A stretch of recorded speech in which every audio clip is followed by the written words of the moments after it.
I'm about to set off on my first solo bike camping trip. Bye!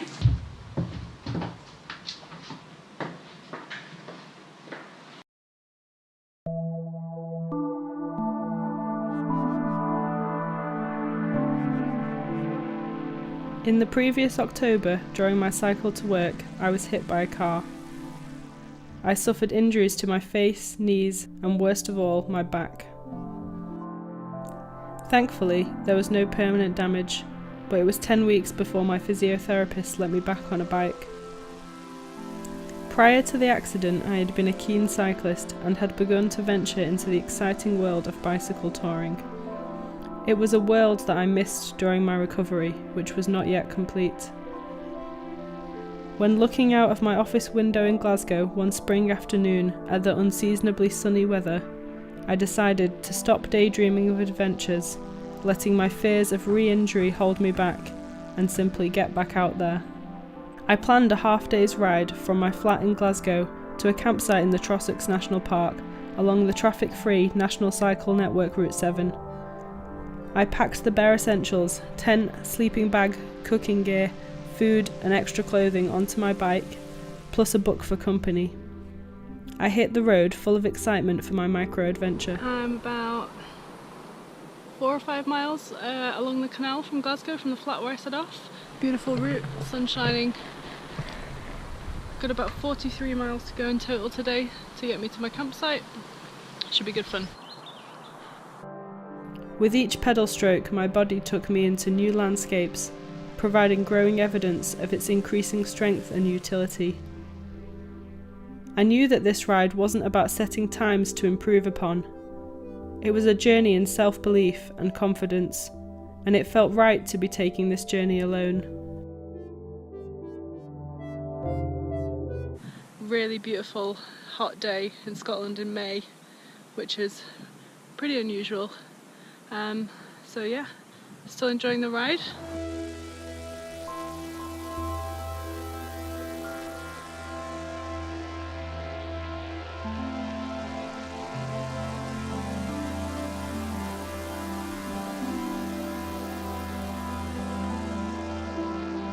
Here's the campsite.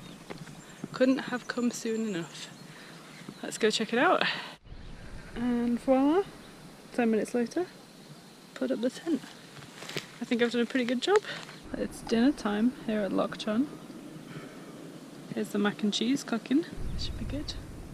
Hungry. Super hungry. Attack of the midge is occurring right now. Oh my god, that gets hot so fast, that's amazing. So, I think I'm gonna stay out here either until it gets dark or until I can't stand the midges anymore, or until I get too cold, whichever comes first. I'm gonna read my book and hopefully get a good night's sleep and be nice and toasty. Good night.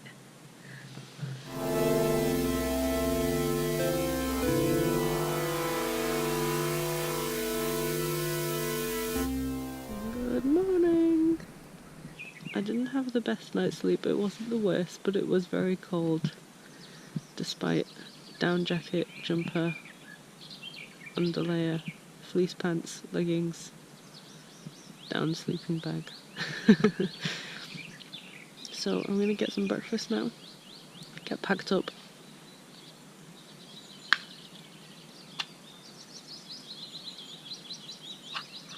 In the full light of the morning, the loch was a mirror to the beauty of the forest and mountains beyond. Devoid of the hum of engines, there was a peaceful silence that saturated the air.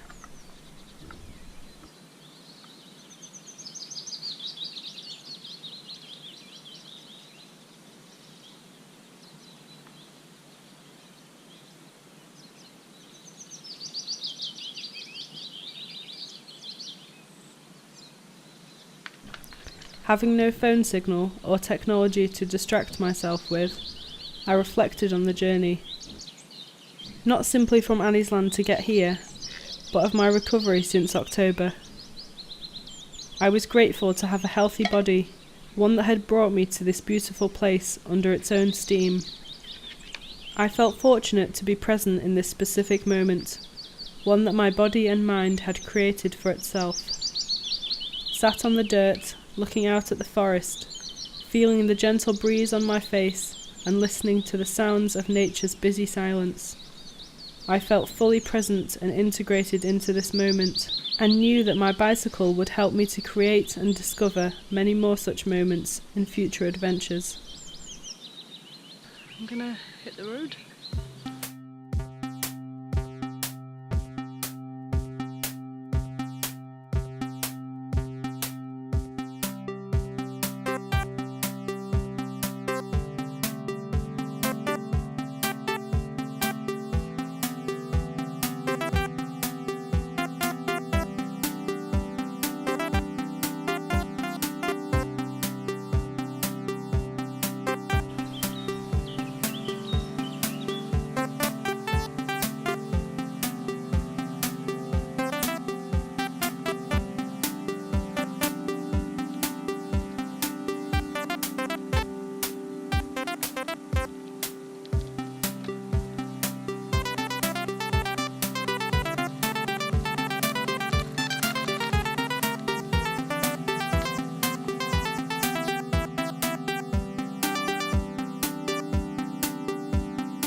Yeah, this is a really nice view from up here, but it's like, whoa, don't look down.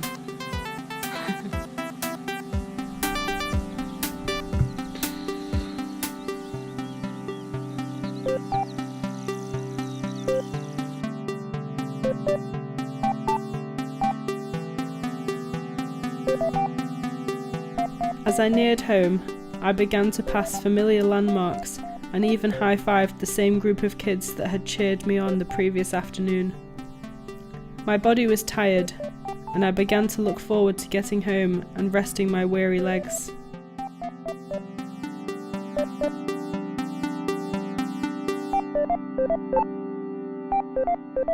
I'm proper starving now. Hopefully the rest of the journey is pretty straightforward now, it's pretty flat.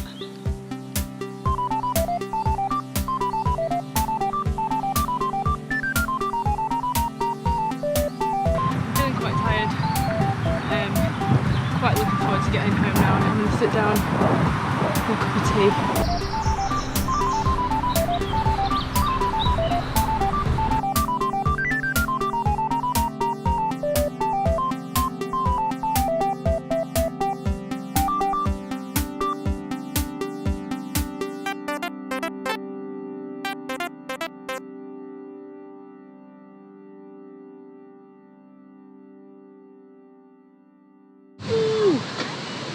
Well done me.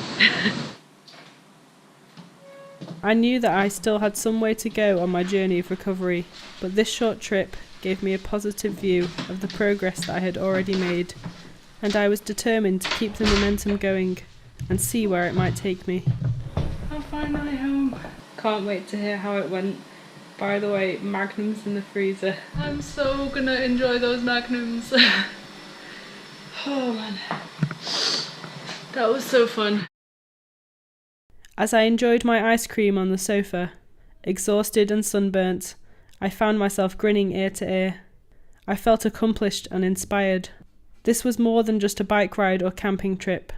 It was a journey in self-confidence and a stepping stone towards bigger adventures that at the time I only allowed myself to dream of.